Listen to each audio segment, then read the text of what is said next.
I read 118 books in 2024, and there were some really, really good books, some not great books. It was a lot of series, a lot of standalones. If you guys want to see any more like shorter content, anything like that, I'm also on TikTok. Also going to be posting a few things on Instagram, but mainly on TikTok, so you can follow me there as well. It will all be linked down below. I also want to preface this by saying that last year I did challenge myself to read 24 book series in 2024. I did follow through with that. I did complete it. Not only did I complete it, I absolutely smashed it and went way beyond what I was supposed to read. I didn't think I was going to be able to complete it, so I just started to read as much as I could. And by like halfway through the year, I was almost done with the series. If you want to know a little bit more about the challenge itself, I also made a video about that, so you can definitely check that out in the same channel. So let's get into it without any ado. So first off, we have Assistant to the Villain and Apprentice to the Villain. I absolutely adored these books. They're very silly comedy, and they're very, very funny. I giggle so hard, and it's the silliest little things.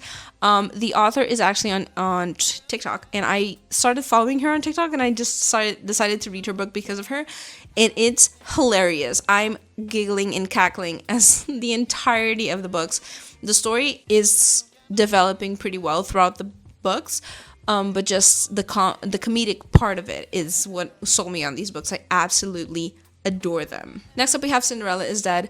This is a standalone. I honestly really liked it. It was nice, like novel. Cinderella's story kind of shaped this world. But there's a girl that just doesn't quite fit the marks, and there's this like big bad like king and whatever. It's very interesting to see how like the story of Cinderella gets mixed into this world, but also like how the characters are trying to solve it, and it's like Prince Charming is this big bad person. It's really interesting. I really like the concept. I like the book. I like the little the girlies loving each other. It's just very simplistic as well, right? It's a simple story. It's a small book, but I think it's a really nice read. Definitely really enjoyed it. Next up, we have Arc of the Scythe. I hated it. I absolutely hated it. I don't understand how people are in love with the series. I really don't. It's very futuristic, and in a world where like the planet is overpopulated, you have scythes that come and reduce the population number, and it's randomized supposedly by this AI overlord that the world has, but it's like it's a good AI. It's not a bad AI. It's a good AI. But things kind of get out of hand, and you follow these two people that are becoming a scythe, and they have to like only one survives or whatever. But it's just so random. I didn't vibe with it. The first book, not much happens on the first book. They learn a lot, they grow a lot, but like they're obviously not evenly matched in certain aspects, and it just doesn't make any sense. They somehow fall in love with each other, but it doesn't develop. It doesn't show how that would develop so much. It becomes such a modge-podge of things. It's very teeny. I don't even think my teen self would have liked it that much because it's so like world-ending, too fantastical for the sci-fi realm of things. It's too fantastical. I didn't enjoy it at all. I was very disappointed because I really wanted to love it because everyone talks so much about it. I wanted to love them, but I just didn't. It really was hard to get through the series. Next up, we have Plated Prisoner series. I love these books. I am the first person to say that they should have been a smaller series. I do believe like for the first book and the second book could have been made into one. The third could be a standalone, and then the fourth and the fifth could be another one, and then the sixth another one. The series could have been shortened into a lot less books easily. Okay, it was very much to sell, but I really, really enjoyed the story. The story follows Oren, and she's like, she turns things into gold. Okay. And then there's Midas, and then there's obviously the cool Shadow Daddy, okay? But it's just the psychological side of her. That's what I really liked. How she goes from this victim that's defending her oppressor and loves her oppressor, and she's like, oh my god, he's the love of my life. He would never do me any harm, but like he's doing her a lot of harm. And then she starts to like free her mind from that, and the Shadow Daddy helps her kind of, break through those walls and like actually start to grow and develop who she really is and get to know herself and just grow. And it's so amazing to see that side of it. I don't think a lot of series managed to make that side so visible and so obvious, and I enjoyed it so much. It was so amazing to see. It did remind me of another very well-known series. It's very heavily inspired, okay? But I don't think it's done in a way that's tacky at all. I think they do give their own spin, but you can definitely tell there was inspiration on it. It's very much its own story, its own book, and it's very, very, very good. I love it so much. I am dying to find the full collection to to add it to my bookshelf because I absolutely love it so much. So 10 out of 10, do recommend. It's a really, really good book series, and I definitely want to reread it this year. Next up, we have These Hollow Vows and These Twisted Bonds. It's a little duology. I really liked it. I like the concept of it, but it's, just a regular romantasy, but I really enjoyed it nonetheless. I like the characters a lot. I like how it develops. It was really nice. The ending kind of fell short for me personally. I enjoyed the world, the characters, everything. It's typical romantasy, but it's interesting to see how it like conceptualizes and how she's like between there's this like love triangle and she's between the two characters. I really like it. I really enjoyed it. Yeah. Next up, I read Once Upon a Broken Heart. I absolutely adored it up to the second book. The third book for me was a miss. I think the author kind of gave up on getting us what we deserved as an ending to the story, and just decided to do propaganda for her other new releases and possible future books. To be fair, I honestly think that because you could tell that she was going to create more stories, so she didn't delve into them in that book because she was going to create their own stories, but it kind of made the main story of Once Upon a Broken Heart like feel incomplete and not really have the ending it deserved. So I'm not really happy with the last book. Honestly, the whole concept I really didn't like, but the first and the second one are very, very much amazing. I like the story itself. I like the characters a lot. And I also like how the world is very fantastical. It's based on like once upon a time kind of stories, and it's very the magical system is based on that. And so it's very interesting. I really like the concept of it. So I was really interested in the story. Next up, we have Caraval. That's the one I read right after. And I think that was my mistake, because if I had read Caraval first, maybe I would have enjoyed it a little bit more, but I didn't really like it. The first book is fine. I liked it, but I did not love it. I wasn't obsessed with it, but I liked it enough, right? The second book and the third book, not so much. I did not care to read about the other sister. And also Jax enters this series as well, which Jax is the main character for Once Upon a Broken Heart, but Once Upon a Broken Heart happens after Caraval, so I basically had to go back in time to another version of Jax that I did not enjoy. And just the characters themselves, like I did not vibe with the characters from the second and the third book. I didn't. So Caraval series wasn't great for me. The first book I enjoyed, but it wasn't whoa, I didn't love it, but yeah. Next up, the next series I read was Throne of Glass. I have tattoos, okay? I have tattoos in honor of these books. I absolutely loved the series. There are no words. If you're ever on the fence, read it. Prepare your heart for heartache, because no other book series will be like this one. It's not a romantasy, okay? Keep that in mind. A lot of people jump from ACOTAR to this and they're like expecting another ACOTAR. It's not. It's fantasy. It has romance in it, but it's mainly a fantasy, okay? The romance is just an added bonus to it. Obviously, it's part of the relationships between the characters and why we love them so much and how we're so much in love with them, but it's still not the main focus of the series, so just keep that in mind. But it is the most amazing series ever. I cried. I still cry for it. I love it so much. Nothing has impacted me as much as these books, and I feel like I ruined myself for everything else that came after, because none of them compared to these books. I really, really love them so much. Always gonna love them so much. Right after this, I read One Dark Window and Two Twisted Crowns. I don't know if it was because I read it right after Throne of Glass, but it didn't tickle me as much as a lot of people say. I think they're kind of overhyped. This magical system is definitely new, and I was very, in love with the magical system. Like, the way the concept of the magical system is very, very, its own original thought, which is kind of hard nowadays to have that much of an original system. I thought it very, very interesting. It's definitely the highlight of these books, but otherwise nothing too much. The main characters weren't whoa. A lot of people love the monster. It's just no, I didn't feel that connection with them. I didn't feel that connected, but also I did read Throne of Glass right before, so reading that right after Kingdom of Ash is kind of hard to feel that much about the characters, I guess. A lot of people were like, oh my god, it is so amazing, it's the end of the world, I love it so much. I wouldn't go that far. Next up, I read the Red Queen series. I really like the series. It's also fantasy, it has a little bit of romance in it, but also fantasy, dystopian world. It is also another one that has an interesting take on the magical system of the world, and the character is very, very strong, and I really like her. The psychological game between the brothers is wild. and how one of the brothers goes absolutely bonkers insane is also very interesting to me. So I went a little bit blind, but I really liked them, and I really enjoyed the series itself. I did not like the ending though, I have to be honest. I just wanted more, I guess. I didn't dislike it, but I wanted more. I wanted to know what happens next. But I will be honest, I don't think I read the last book. I think I missed the last book. So, because the way I saw it, it was just a novella, and it wasn't gonna give me the ending I was looking for, so I didn't read it. I read the 4 main books. Next up, I had the first miss of the year, the first main miss of the year, which was The Secrets You Keep. I didn't like it. It was so stupid. I don't understand why. The writing style killed me. It's one of those 2000s styles. I did not like the writing style at all. It's the style that spends a lot of time telling you the model of the phone that the person is using instead of just saying it's a cell phone. Or how like it's not a Jeep, it's a Jeep Model X whatever, right? It's just, we do not care. I do not care. Okay, if it's an iPhone 11 Pro Max or if it's just a phone, like I really don't care. And the story itself was just, yeah, like she's getting cheated on. Point, like short of it, she's getting cheated on. And her husband is crazy. And that's basically it. Right after I read The Darkening and the Lightstruck.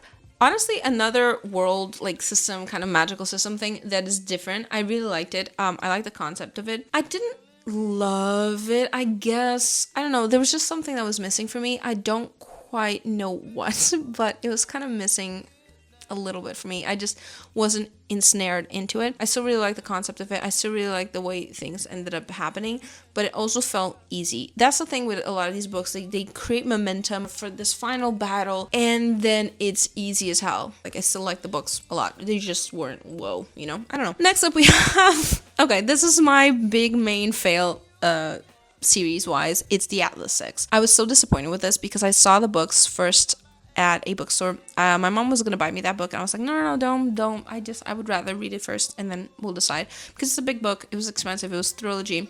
We would rather read it first. Absolutely hated it. Absolutely fucking hated it. Waste of my goddamn time. My most hated book series of this year. I hate it. Okay. First of all, to this day, I don't know what the point was. I do not know what the point was. It's like starting a conversation without knowing what the ending is. Like, you're going to tell someone about your day. The person knows that, okay, the point of this conversation is for me to know about their day. You're going to tell them about something that happened at work. You're going to, oh, this is tea. Like, we're going to know what happened, the shit that happened at work. I, to this day, do not know what the point of this book was. This book series. Like, I just don't know. Second of all, the writing was very convoluted, very like, I'm a superior academic person and this is all the complicated whatever. Like, what's the point? It's very unnecessary. It's very like snobby. I did not enjoy it at all. The characters was also very snobby. They were doing research for these projects, and you don't know what the point of the project is. It's just to like get out of this academy thing and be more powerful. That's it. Why do I fucking care? Like, they don't give you a reason to care. And then one of them just goes back in time. And it's like, okay, cool, nice for you. And they, like, literally kill so many people just to go back to the future, to the present time. What was the point? Because they're all so powerful. Like, okay, good for you. Like, I don't fucking care. I don't know. And the only decent character that I actually liked in the series dies. So it's like, what's the point? I don't understand. Oh, but the writing style was really what got me. It was so annoying. I was rolling my eyes 90% of the book. It was so fucking annoying. Don't waste your time. A lot of you might say, oh, maybe it was just not on your genre. I like dark academia. I do enjoy it, okay? This was not it. This is not good. I could rant for so long about this book. I hated them so much, so it is what it is. Next up, we have the Mortal Engines Quartet. This was a book series that I decided to read because I saw the movie. I saw the movie for the first book. It didn't continue. They didn't do the rest of the books, but I thought it was very interesting. Decided to read the books. Didn't really mind if they were different from the movie or whatever. The first book is nice. It's interesting. It's kind of similar to the movie. But then the story gets weird. Because the main character is a girl, and she's supposedly like 14, 15, something like that. And then at the end of the first book, which is, if you kind of, the timelines aren't strict. So this is the main issue with these books, is that the timelines aren't very fixed. So you are told, okay, 6 months have passed, and then 2 months pass, and then 4 months pass, and you're like, okay, it's been about a year. She's 17 now. what? How does she go in a space of a year? She goes from 14 to 17. It doesn't make sense. And it's kind of like that. It's not exactly that way, but it's kind of like that. And then I think it's after the second book, she gets pregnant. Which, I do not like the pregnancy trope. They're 14. They should be playing with dolls and houses and stuff like that. They should not be making babies. And the fact that he tries to mask this, the author tries to mask this with this kind of weird way of like separating like time and making time look fucking weird. No. And then you meet the child and it's just like, no.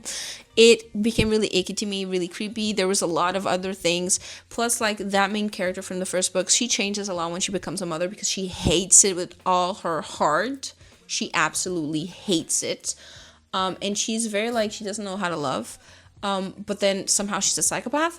It makes no sense. Honestly, my best advice is if you want to read it, read the first book and let go. If you don't even think about it. Forget about it. Like, forget I mentioned these series. Like, let's let these books die. Honestly, I just wouldn't advise them at all. After this, I read From Blood and Ash. I loved it. I loved every single one of the books. The last book, I do think would be best if you read it tandem with the other books throughout the series. Tandem read it. But the rest of the series, I absolutely love it so much. I was dumbfounded.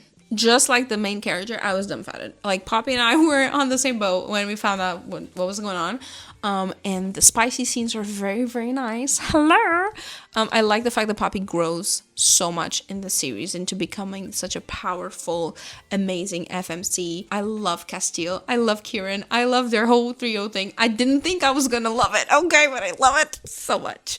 And it's really good. It's a really good book series. I also read the Flesh and Fire series later in the year. I didn't love it as much. I love the characters, mind you. I really like the characters, but I just didn't like the way the story was told and the way the story was done. And it was too many books. It could have been told in 2, but I still like the series a lot. And I love the world a lot, and I cannot wait to read more about this. I love them so much. So, A Good Girl's Guide to Murder was also one of the book series I read this year. I liked the first book a lot. I didn't think I was gonna like it that much, but I really liked it. But then it just became a little bit repetitive. Everyone is a murderer now in this fucking town. How does that make sense? I get that it's all interconnected, which made sense in the end, but like it just became a bit too much. Another murder and another murder and another. It just came too much. Honestly, if I could go back, I would read the first one. Just give up on the other ones. I like to know the story. I like to know the end of the stories, and that's why, like, a lot of the times I push myself through the book series because I want to know the end of the story. Sometimes it's painful. This one wasn't exactly painful, but I just also wasn't having the time of my life either. But I really do advise the first one. I really did enjoy the murder mystery, the fact that she was running around, like, trying to figure things out. And on the second book, you also see the trauma that it causes her, which is also very interesting because a lot of books forget to add that.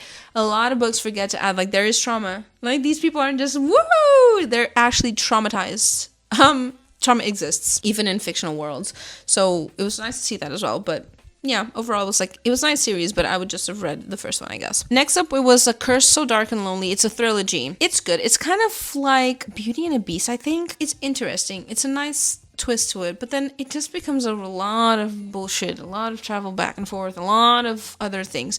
And I do hate it when book series do this, where it's like the first book is about these 2 characters, and then the second book goes into 2 different characters, and then the third book is still about those 2 different characters, but it mixes up the first ones. And that's why kind of, to me, the series kind of lost this thing as I went through the series. The first book was really nice, but then the rest just kind of lost this thing because I really didn't care. Okay, so next up I read 2 series from the Shadowhunters worlds that I hadn't read. I've been trying to get through the rest of the series in the Shadowhunters world throughout these years. I've read a few of them, but this year I've read the Last Hours trilogy and the Dark Artifices trilogy. I like them. I do think, honestly, I wish I could go back in time and just read these at the same time as reading the other ones.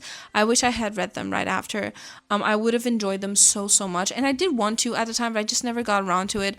And I regret it because I think I would have liked them a lot more if I had read them back then. But I just don't care as much about these characters as I do about Clary and Jace and the rest of the gang. But it's still nice to, still be inside the world. I still love the world. I still love everything to do with the Shadowhunter world, so I'm still very eager to like continue to read them in a way, but at the same time it's just not itching, it's not scratching that itch as much as I thought it would. So yeah, I enjoyed the series. They're very interesting to read. If you're reading the Shadowhunters collection for the first time now, read all of it. Read all of it, and yeah, just have fun with it. And yeah, Next up, I have the Serpent and Dove trilogy. I have to be honest with you, I liked it, but it takes me a while to understand what it was about. And I think that's my fault 100% because I've read so many series this year that are very, very similar. In this case, She Was a Witch. There's a lot of like witches and covens and werewolves and things like that. And obviously there's the Inquisition as well, which I thought that was refreshing to see a book that, you know, mentions the Inquisition and stuff like that. I liked it, but it wasn't getting me, I wasn't giddy about it, and it was a lot of books. I don't have much to say about it. I liked them, but yeah. Hades X Persephone was next. Again, could have been less books. We've gone over this just now, but I really liked it. Here's the thing, I love mythology, and I love seeing these not real tellings, but like adaptations of the traditional gods into the more like 21st century version of them and how they would fit in our world and everything. So I find that very interesting. I also love Hades and Persephone's relationship. I really enjoyed the books. I like the characters, like looks and aesthetics. I was very inspired to draw at the time and everything. I do think it gets a little bit old. Like, come on, let's move forward at a certain point. But I still very much like the books. I really do advise them. They're very, very good books. Next up, we have the Mirror Visitor series. It's kind of a really nice series. It's a quartet. It's kind of weird at first. I wouldn't say it's for everyone. I don't know if it is for everyone. I myself was kind of wondering, is it for me even? Because it's kind of weird and you're kind of lost of like what is going on, what is happening. But it still ends up being a really nice story. It's a very, very much a slow burn. Okay. But I still very much enjoyed it a lot. It's if you want a series that's kind of like different. Okay, the concept, the world, the way things work is different. It's based on like the world shattered into pieces, and there's these islands, and each island is kind of different, and there's a reason why this happened, and they end up figuring out how to fix it and everything and stuff like that. There's magical elements to it as well. It becomes a lot more than I expected it to be, and I liked it a lot more than I thought I would. I thought it was going to be just another series that I had to pull through, but I actually really ended up enjoying it. So it's one of those series where give it time. Okay, give it time. And you might honestly enjoy it. Next up, we have Kingdom of the Wicked. Again, one of those books where it kind of gets mixed. I sometimes have to think twice. I still really liked it. I liked the concept. I was surprised. Okay, there were a few turns in the book that kind of surprised me. But yeah, it was just really good romantasy series. The characters, the concept of the Rings of Hell is all very interesting. I like the characters themselves. Like, I vibed with the characters. That's the main thing. Like, when it comes to romantasy books, if you vibe with the characters, they already have 4 stars, right? Like, it's kind of like that. So I liked it. It's a nice romantasy with a dark and ominous MMC, obviously. We love those. Next up, we have Rook Rose trilogy. This was one of those that I just found online randomly. I didn't see them on TikTok. I think I saw it on TikTok like twice after I've read them. Okay. It's kind of this obscure series that not a lot of people know about, but it's very, very good. It has, when it comes to magical systems, it has a unique and complex magical system. It's not easy to learn. Honestly, it's not easy to learn. And I was reading these books and at the same time listening to the audiobooks because I was going on walks, so the audiobooks were helping me. And so it was a very immersive kind of story for me. Like, I was listening and reading at the same time, but sometimes I had to go back. I had to like, wait, let's go back on that because I need to understand it really well, because it's not easy to capture the essence of the whole like series. And honestly, even today, I cannot explain to you exactly how the cards work on this thing, because it's a lot based on like the zodiac, on the card reading, zodiacs and things like that. It's very interesting how they ended up mixing that into the system, the magical system. It's very interesting. It's very good. It's very complex, so it's hard to understand, but they're so good. The books are very, very, very good. The characters are very good. I like to see the evolution of the characters, and then you have other characters that you think you're gonna hate, but then you love them, and then it's just characters you're thinking like, what the fuck is this child doing here? And then it's like, oh wow, I actually really like this child now. Like, you know, it's a really well-rounded book series. It has depth, the characters have depth, the story has depth, the world has depth. It's really, really well developed. It's honestly, I really love the series. It was a really nice surprise for me, and I definitely do advise you to read it. It's very, very, very good. Next up, we have Beautiful Creatures. I'm not going to spend a lot of time on this. It's one of those teen flick kind of book series, very teeny. Again, I saw the movie, decided to read it, like the first book, everything else, not really. It just became too teeny, like, oh my god, my girlfriend doesn't like me, oh my girlfriend ran away with a biker dude, oh my boyfriend doesn't like me, I'm gonna make him jealous, kind of like that. It became too much, not for me. I don't think I would have liked it either when I was younger, but maybe I would have. I don't know. But it's not for me. If you're 12, 13, 14, go ahead, read it. It might be interesting for you. For me personally, it just wasn't. It was too teeny for me, so yeah. Next, I read Crescent City. I loved it. Honestly, I really liked it. But within the Sarah J. Maas universe, it was the one I had a little bit of a harder time getting into. I like the characters, but the whole 21st century mix of magic kind of took me for a spin. I was not expecting that. I don't know why. I just hadn't spoiled it for myself at all. I did not spoil any of these books for myself because I just avoided as much as possible. And so it took me a while to get into the groove of it. But by the third book, like, I was very much in love with the characters. I liked the story. I liked the world. Everything about it, I really liked it, and I like how all of them kind of mixed together, even with Throne of Glass, right? So it was a very interesting concept, and it tells you, it's very, like, if you like the other two series in the Sarah J. Maas universe, you need to read this one, and it has to be the last one, so you understand how intermingled all of these stories are, because I think the next books are going to touch up on this. I honestly think so, because it's very much like a multiverse, just like Marvel. You can miss a few books, but if you do, you kind of mix a lot of context. It's kind of like that. So I really like the books. I definitely do advise them. Very, very much. Like them a lot. After that, I decided to tackle Percy Jackson. Again, I don't know why I keep insisting on reading these teen books. I should have read them when I was a teenager, but everyone talks so much about them. Again, I love mythology, and I love how we can mix it into the real world today. There are a few things I liked learning about Percy Jackson and all of it, and I had seen the movie when I was younger as well, so I was very much prepared to, like, oh, I'm gonna love it. But they just are very tiny little books. I read one book a day. I kid you not, I read one book a day. And mind you, I read up to The Last Olympian, so from the Lightning Bolt Thief to The Last Olympian, whatever. And I had to audio read it. Like, I had to listen to the audiobooks, which, yeah, because I just couldn't physically sit down and just read the books, because they're very teeny, they're very simple, very simplistic, very short stories. I would have loved these when I was younger. Like, and when I say younger, I mean 12, okay? I do not mean 16. I mean 12. I would have absolutely devoured these books. Next up, I read Swordcatcher. I'm still deciding on what I think about these books, because it's supposed to be the first book of a series, and it's Cassandra Clare's next series. I see the concepts. I see where this can go. I see the potential, but I don't understand the point. And it's another one of those books where I say, if I get to the end of the book, I still don't understand what the point is, then baby girl, you're not doing your job right, okay? Because I still don't understand what the end goal is here. Is something gonna happen to the prince? Is there like this big bad scheme behind things? Is the girl going to learn more about her powers? Like, what is going on? Let me know. Like, it just seems like random attacks because there's political insecurity and whatever, and that's it. There's something missing here.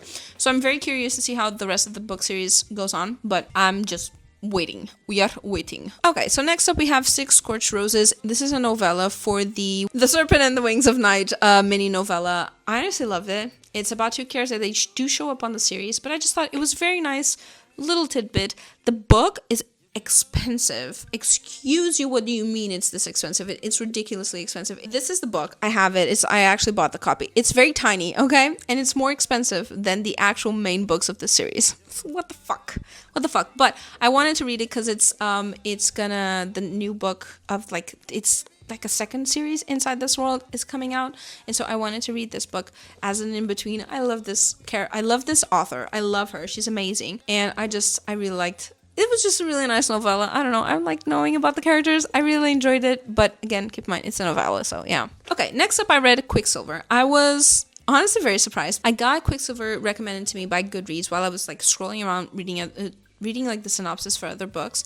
And I just ended up putting it in my TBR, and I kind of forgot about it. And then months later, I decided to read it. And a week later, the next week, this book pops off because it was sold for traditional publishing because she was a self-published author. I love it. I love it so much. I loved it so much. There's everything we love in a romantasy, okay? There's vampires, there's fae, there's humans, there is conflict, there is war, there's multiple universes. There is of badass FMC. There is a Shadow Daddy MMC that we love and that they love each other. Okay, it's kind of enemies to lovers, but very fast. Okay, it's not like a slow burn or anything like that. It's enemies to lovers, but they ended up, there's a lot of sexual tension from the first moment. So we love it. We absolutely love it. And it does have depth. It's not one of those stories where it's like, oh, it's very simplistic, whatever. No, it does have depth, and it is interesting and all of that. Got really interrupted by my camera telling me it's running out of batteries, so we need to zoom through this. Next up, we have the Moonlight Blade. It was a meh book. It wasn't bad. The story wasn't bad. I liked the variety and culture. It just didn't feel like much. There wasn't a lot of development. The character wasn't that lovable. It just felt meh. Overall, and the resolution, there's supposed to be these challenges that they have to go through, and they were very easy to go through, where they were kind of ways that they just escaped, and it kind of was too simple, I guess, and it just didn't scratch any itch for me. So yeah. Next up, I read the Realmbreaker series, which is again from the same author as Red Queen. I like them. They're kind of Lord of the Rings inspired. I did not like them as much as I liked Red Queen, but I still enjoyed it a lot. I'm just in my fantasy romance era, so I guess I just missed a little bit of that, but I still enjoyed it a lot. I love the fact that we get to know all of the characters and they all work together, and it's like a found family kind of thing. I really enjoyed it. I really like the characters. I like how they develop, how they think, how each of them has a different strength, and we just go through and all of them help each other and they become the saviors, and they're just a ragtag kind of group of people getting together to save the world, and it's very interesting. I really liked it. So if you like Lord of the Rings, you'll probably like this as well. Next up, we have Daughter of No Worlds, again a Carissa Brabant. Amazing book series. I love them. I love the characters. I love everything, the magical system as well, and also how the characters evolve through time, and one of the characters begins as one thing, ends up at being a completely different thing, and you go through it with them, whilst also going back in time and learning the history so that you understand what's happening in the present at the same time. And the characters all become very jumbled, and it's so interesting, and the story develops so well. I really, really like it. It's amazing. Honestly, she's an amazing writer, so 100% do advise to read this. It's really, really good. Next, I read Bitterthorn. I do not advise it. Honestly, it's a romance. It's a queer romance, but it's not done very well. It's just very cold, and it becomes more of company. It's a slow burn romance that becomes more like the company, and they just start liking each other's company, and they start developing feelings. But I just feel like it's just, there's nothing too much interesting about it, right? There's magic in the world, but then love conquers all, and that's it. It's not too much, and it's the end of the book is when actually things start to develop. I don't know. It wasn't for me. It's kind of dark and creepy. At least that's the vibe they want you to get from the book, is that it's dark and creepy, and there's death and murder, and not murder, but there's a lot of death and darkness and stuff like that. But it just, it wasn't much for me. I didn't love it. I didn't hate it, but I also didn't, it was just meh for me. So The Treasured One was another one of the romantasy kind of books. Magic, fae, and they fall in love, and there's this cuteness, and then love conquers all, and all of that. So I liked it. It was a nice read. It was a nice, cozy, romantasy read. Not much to say, but it was really nice. I liked it. Lies Like Poison. This is kind of a murder, almost murder mystery, but everyone is lying to everyone, and there's the story, and then you learn things from the POVs of the different characters, and you have to piece everything together, and you just kind of theorize. But I just felt like I just wanted to get over it. Come on, let's go. Because it just was too much. Too many lies. It was too many lies, too much of a mess, and you just had to pull through it. So, I don't know. I didn't love it. Even though it was pretty good, I didn't love it. I don't know. Next up, we have Spinning Silver. This was surprising for me because it's kind of a different concept. It's a very muted kind of vibe. I don't know how to explain it, but that's kind of the vibe you get. It's in a very muted world, very crude world, very simple, and you have multiple characters, you have multiple POVs, and then it kind of comes together in the end. And the story itself isn't bad. The world itself is also nice. There's love developing here. I don't understand how, to be honest with you. I really don't. And I think the writing style is what kind of fucked me up the most with this book, is because the book itself is not bad. It's just the writing style. There's barely any dialogue in this book, and so it just becomes too blocky, too text heavy, and that's kind of why the experience for me wasn't amazing. It could have been better. if it wasn't as heavy. So that's kind of my take on this book. Next up, we have The Invisible Life of Addie LaRue. This book was all the rage like about 10 years ago, something like that, when it came out. I always saw people raving about it. I never really understood why. Now I know. Okay, I didn't think this was a book I was going to enjoy, but I decided to read it because I was curious about it, and I actually enjoyed it a lot. Honestly, it's kind of almost like a biography, but of the life of Addie LaRue, and you have the present and the past at the same time, and it's very interesting to see how that works out in her life experience. And it ends up with an open ending, but it's still very interesting to see, and it gets you curious. But I think it's a really good ending for the book. I really, really enjoyed it. It was a nice surprise for me. I wasn't expecting to like it as much because, again, it's not too much of the genre of books I like, or at least I didn't think it was going to be. And then I realized, oh, okay, there's actually magic into this, and there's actually like a thing going on here. So I really liked it. It was a very nice surprise. The Shadows Between Us was, again, one of those books that's like, it's a romantasy, there's a shadow daddy, and that's it. There's not much to it.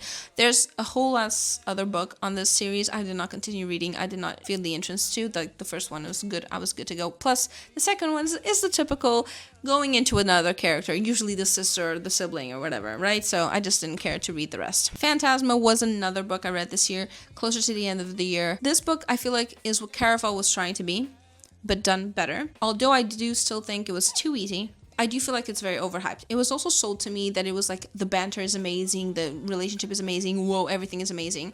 It's not enemies to lovers, mind you. It's very much lovers from the beginning.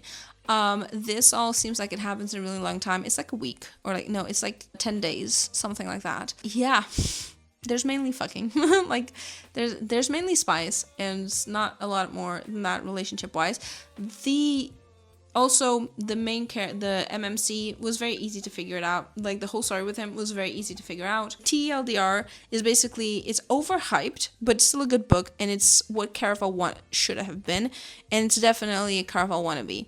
Okay, it's very inspired by Caraval. That is very fucking obvious. Okay? There's even two sisters. Come on. One sister going after the other because one wants to compete, the other one doesn't. Like, it's so Caraval, okay? But it's still overhyped online, okay? Which is not the book's fault, mind you. It's not the book's fault. I just want to prepare you to about that. Next up, I read The Drowned Woods. Also very good book. These people trying to overthrow this kingdom, and they end up fucking up because they actually end up joining the bad guys, and when they realize, they try to save the people and all that. It's really nice. It's a really nice standalone book. Really cool. Liked it. You might like it too. That's all I have to say. Next up, we have Hidden Pictures. This is kind of a paranormal thriller kind of book. I really, really enjoyed it. It was honestly surprising to me. It was kind of creepy, and you get drawings. I was not expecting that, but you get the drawings that the paranormal being is creating to tell you the story of what's happening. It's kind of a murder mystery in the end, because you have to figure out what happened to this spirit, and why they're like attached to this child and things like that. And it's so interesting, and there's a twist at the end I was not expecting at all, and I kind of already figured out like what might have happened, but honestly, I was gripped to it. I really wanted to understand, just like the characters. It wasn't repetitive, and there was these certain moments that were kind of creepy, kind of weird. So it was really nice. It's a really nice thriller. Definitely do advise you to read 100%. Next up, I read Nettle Bone.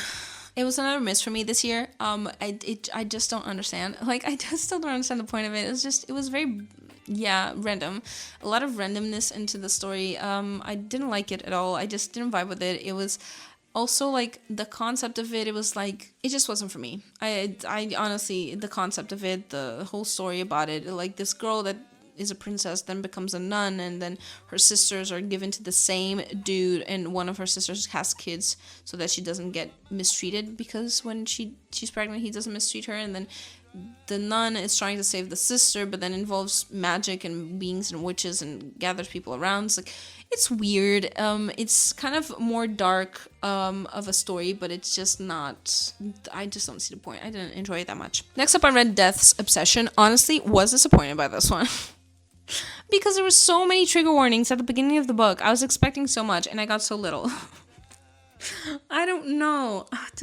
I like the psychological side of it, where we see the psyche of the person, of the main character, and what they were going through, and the self-esteem, and the starving, and the struggling, everything. We see them go through everything and go through their trauma, and that's amazing to see. We also have like Death's perspective, but then I was promised a lot of things. Like those trigger warnings just didn't make a lot of sense. It's very light, very simple, nothing too much. So I was kind of disappointed, even though I did like the psychological side of it. Next up, I read The Sword of Kaigen. I had been wanting to read that for a while. I didn't quite got around to it until the end of the year, but I'm really glad I did.